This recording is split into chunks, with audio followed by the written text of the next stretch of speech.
مساء الخير. والله يا عندي لكم قصة. والله يا هي قصة. أمس اتصل علي زبون ووعدته بكرة الصبح اللي هو اليوم الصبح، ورحت لأمه.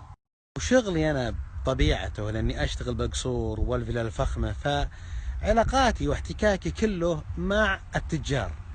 وأنا من طبيعتي إذا التقيت بأحد منهم، إذا كنت أشوف أنه عنده فائدة أو يقدر ياخذ ويعطي، أقدر أستفيد منه أسأله.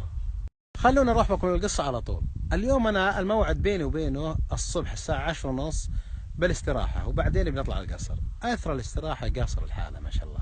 شفنا الاستراحة وطلعنا القصر، وبدل ما نروح بسيارتين قلت له خليك معي، يقول نروح سوا.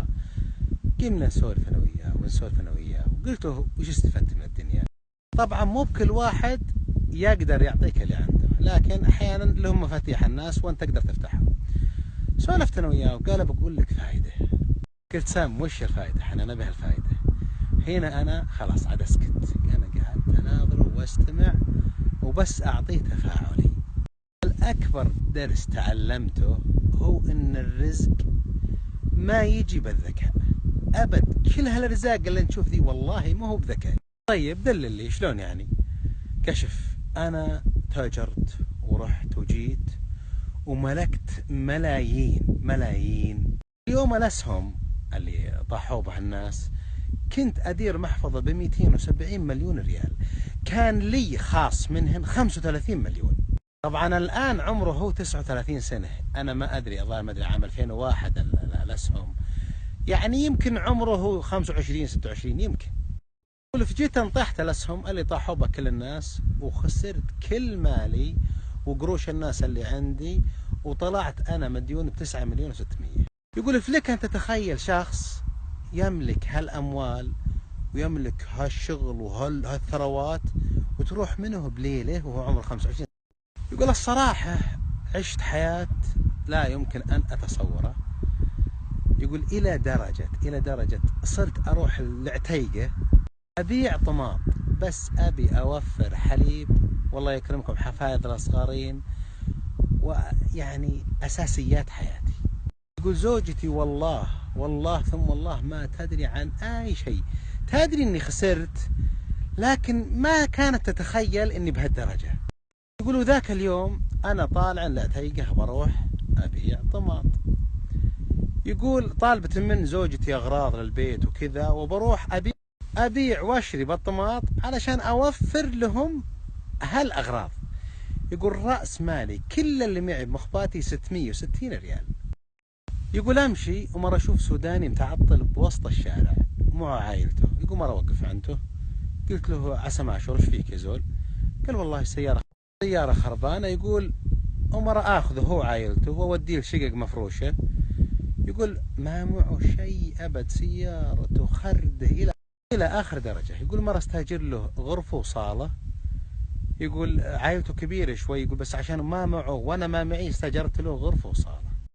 يقول وننزل العائلة حقته ونرتب بنروح نطلع السيارة عشان ما يسحب المرور وسط الشارع. يقول قال لي تكفى عطني 10 ريال. قلت ليش؟ قال أبشري أكل للعيال. يقول الممثل الرجال داج ما معه شيء أبد. يقول شرينا أكل ورحنا ودينا للشقة ورجعنا للسيارة. يقول يوم وصلنا السيارة مرة أسأله، قلت له وش تبي السيارة؟ قال والله ما أدري. يقول أناظر ما بيدي إلا اللي معي. يقول مرة طلع كل اللي معي كذا واجمعهن واعطيهني. يقول والله ما معي ولا أملك بحسابي وبدنياي غيرهن. يقول والمرة تبي أغراض ولا أدري والله وش أسوي. يقول وش أسوي يا ولد؟ ما يقول حتى هاقروش البقيات ذولي من أول بروح أضارب بين بشري بن طماط وأبيعهن والزود أبشري بن الأغراض وارجع. يقول يوم وصلت باب بيتي وناظر ولا المرمى. يقول عجزت أتحمل، عجزت أقبل من نفسي إني أدخل ما معي شيء دود الدين. يقول قلت بروح لسوق الطماط أغادين ألقى بيعه مو بلازم شراء بأي طريقة، مضاربة أشريه وأسدد له عقب شوي، يعني بدور أي حاجة. جماعة تخيلوا القصة ذي، الواحد كان يملك ملايين يعني قبل شهر، قبل شهرين، قبل 3، رجل ثري يعني مهب. يقولوا رحت سوق الطماط. يقول يوم وصلت الكوبري أبد بطلع كذا ومرير إن الجوال. يقول ورد على الجوال السلام عليكم. عليكم السلام. وتعرف عليه يقول ما أعرفه طبعا. يقول قال أنا فلان بفلان، أنا رفيقتك من أول تذكر. يقول لي 15 سنة ما شفته. قال إني تقهويت اليوم مع أبوك وإني أخذت رقمك من أبوك وإني ولهن عليك وإني والله العظيم إني جاي للرياض علشانك أبي أشوفك. اليوم قال سدى، يقول مرة أوقف سدى، يقول أقسم بالله وقعد أصيح. يقول عرفت أن الموضوع في شيء من الله، وشو ما أدري. إيه وياصلا يجي ويقلط عندي وتزين لي المرهق هوه وتزين الأمور ضبط الأمور. يقول نقدر نسولف ونسولف. قال أبو فلان تذكر سيارة تتبعتها علي قديم؟ يقول أنا تتبعت عليه سيارة ب37,000 ريال. يقول على أنه بسدد الأسبوع اللي جاي واللي بعده. يقول الرجال كان نورا.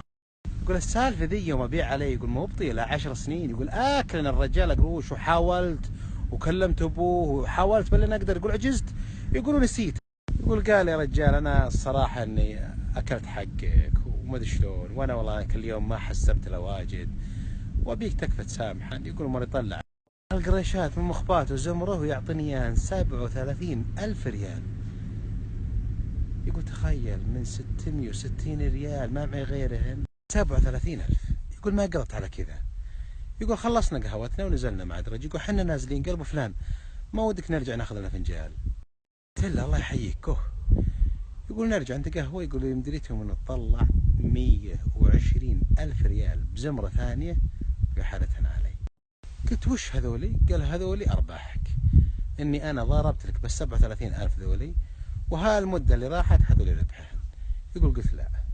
يقول ويحالف علي ويطلج الا اني اخذهن. يقول واخذهن.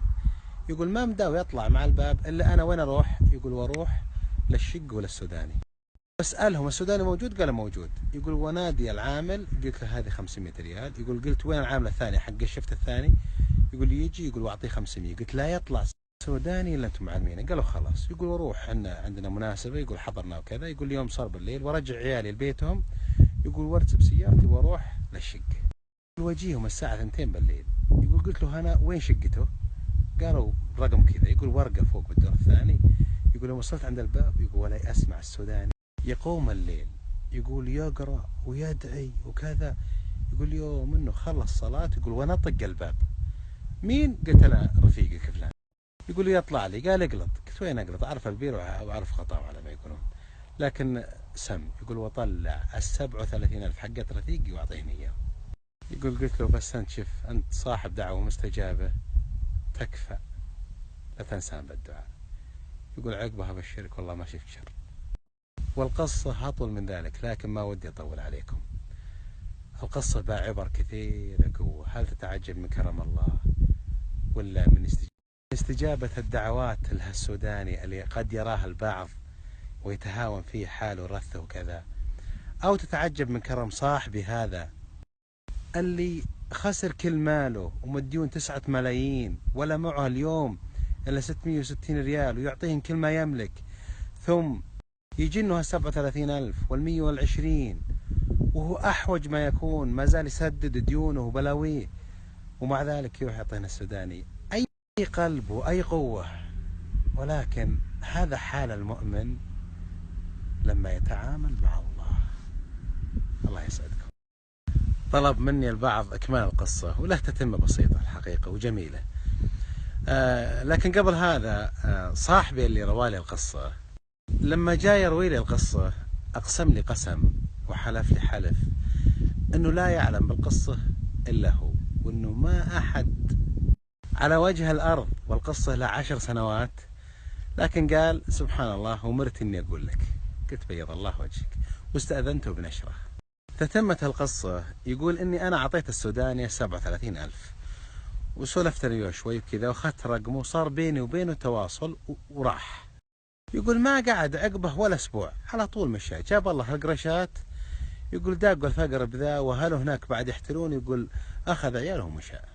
السوداني قام يستثمر قروش 37,000 وسبحان الله فتح الله عليه وغناه الله. لا إله إلا الله. بركتنا داوي. يقول راحت الدنيا. يقول تشوف السوداني اللي عندي رفيقي عنده سوداني يشتغل عنده. قلت ايه؟ قال صار بينهم والسوداني هذا تواصل. يقول آخر شيء هالسوداني اللي عندي أخته تبي تتزوج. يقول جاي بيمشي من عندي، يقول أعطيته كم قرش وزينت سيارته كذا وراح لأهله بالسودان بيجهزون الزواج.